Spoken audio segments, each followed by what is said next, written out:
Why have I done this? Welcome to a really bad review of Devil May Cry. So, what are people thinking about this game so far?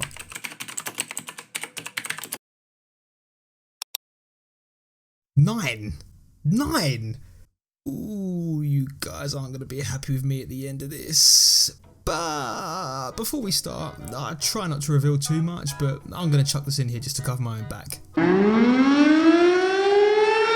So, you start out with your boy Nero. Not that it matters who you start with, because you'd ultimately end up playing through the same story, just in a slightly different order, which probably wouldn't be any less confusing than it is now.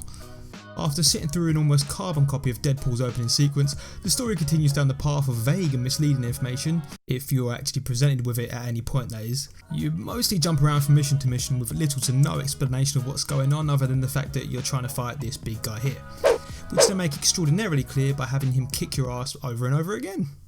Let me make one thing obvious. As I've established, Capcom have made the aim clear, it's big man over it. But what they haven't done is created a well-detailed storyline building up to it. I mean, it looks like they tried, I think. I started out as Nero, so the first third of the game is mostly just running around mashing buttons to kill enemies and then having your crazy companion Nico almost drive into you on several occasions. Just as you're starting to get used to the lack of narrative and accepting the game for what it is, which is a hack and slash, you begin to delve into the rabbit hole that is V, and possibly the most interesting character in the game, only to be snapped back to Nero, and then Dante, then back to V, then Dante, then Nero, then V, then back to Dante, and then other characters are here but you can't play as them, but then wait, what about V? Is he Nero, Dante, Nero, V, Dante, V, Nero, Dante, V, Nero, Dante, V, Nero, Dante. Eventually you approach the final third of the game where the story starts to finally grab your interest, only for it to become glaringly obvious what is going to happen next. Seriously, is it just me or did anyone else see this coming from a mile away? It's not exactly news, they pretty much told us this was going to happen. Why is it meant to be a big twist? I'm not trying to be negative here. From playing the previous entries in the series, I'm aware that Capcom fully understand there's more to a game than just a story, but it just seems like they kept chopping and changing as to whether or not they wanted this to be a story-driven title or a basic but satisfying hack and slash. Just pick one. Stop throwing me around the timeline and jumping me in and out of different playstyles. Speaking of playstyles, the gameplay! Devil May Cry is a game developed by people who don't understand how lazy I can be.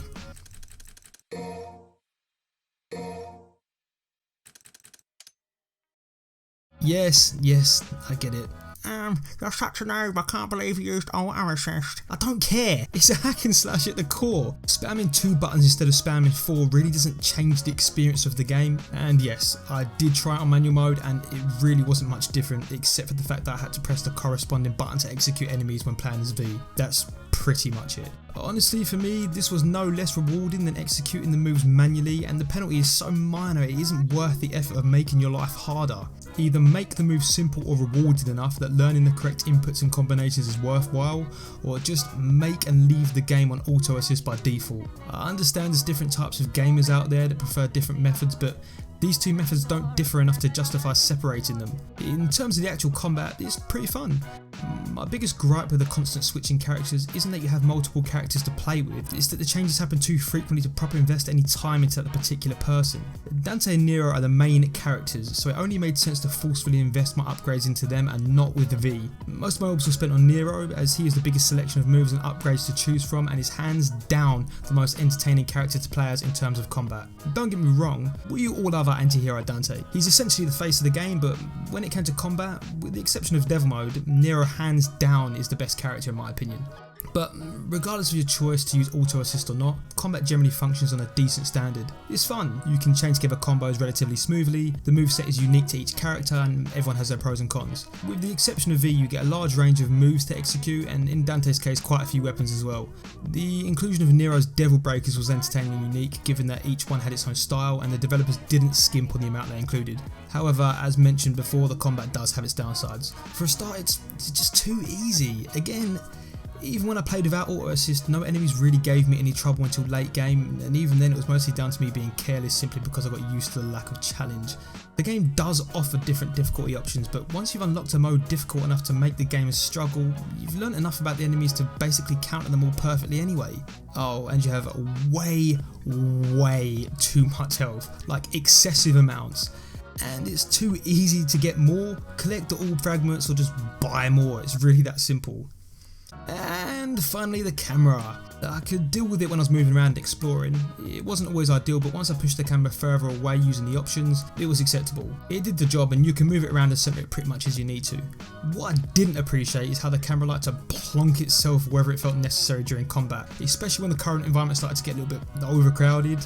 Oh look, here's a rock. I'm just going to situate myself here where you fight enemies on the other side of it. Is that helpful?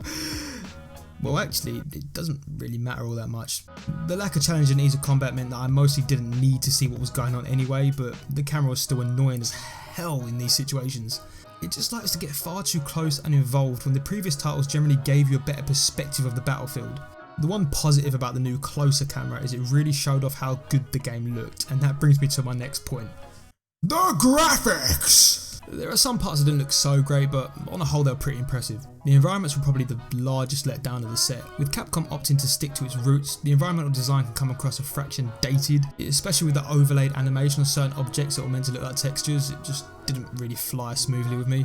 The creatures themselves varied in how they looked. The small grunts tend to look a little worse than the large demons and bosses, which I suppose is expected to an extent, but they really could have put a nice cherry on the graphics if they had nailed these areas. In terms of character models, Capcom really smashed this one out the park. They're well designed with the appropriate look for the setting. The attention to detail is borderline remarkable at times. I mean, look, V's 5 o'clock shadow is clear as day. You ever heard of Gillette, mate? The textures on the character models are solid. The clothing and hair move smoothly and in mostly realistic fashion. It isn't spot on, but I don't think any game has ever got that perfectly, so I'll cut them some slack here. I mean, even the teeth look decent, and that's rare in games. Dante, Nero, V and Nico are definitely the pinnacle of this game's graphics. Catch them in the right pose with the right lighting and you can get some pretty spectacular screenshots. What's even more impressive is that from what I can tell, the game doesn't use pre-rendered cutscenes. So like Final Fantasy for example, Square Enix hands down have some of the best cutscene graphics out there, but it's all pre-rendered. I might be wrong, but it doesn't look like they utilise that option for Devil May Cry, which in turn makes what they achieve on a consistent basis throughout the game more impressive. They aren't perfect, and I've mentioned a few of my gripes already, but if I were to take another dig, it would definitely be towards the lip syncing. Whoa, you are the infamous Dante. I understand the game is voiced in multiple languages, but the primary audience are from English-speaking countries and the actors they used for the model capturing were also speaking English. It just seems that they could have tailored it to make it slightly better. Sometimes it's spot on and other times it's more off than a bad anime dub.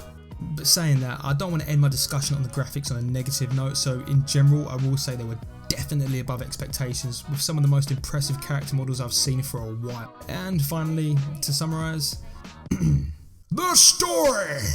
4 out of 10. Drew me back in enough towards the end to warrant not getting a 3, could have been better but the narrative was all over the place. The gameplay! 6 out of 10. It was good, nothing groundbreaking, functioned as you'd expect it to, camera was a bit of a letdown. The graphics! 7.5 out of 10. Not the best looking game I've ever played, but the character models were brilliant and it ranks high in comparison to its current competitors. The hack and slash effect! 6.5 out of 10. Mashing buttons and killing demons is fun, for a while. And overall it's a 6 out of 10. An above average game for sure, but please take off your rose tinted glasses. I'm looking at you Metacritic users. Thanks for watching. This is more of my end of video ramblings. Be sure to check out my other videos and like and subscribe and also share to help spread my content, I guess. Yeah. Thanks.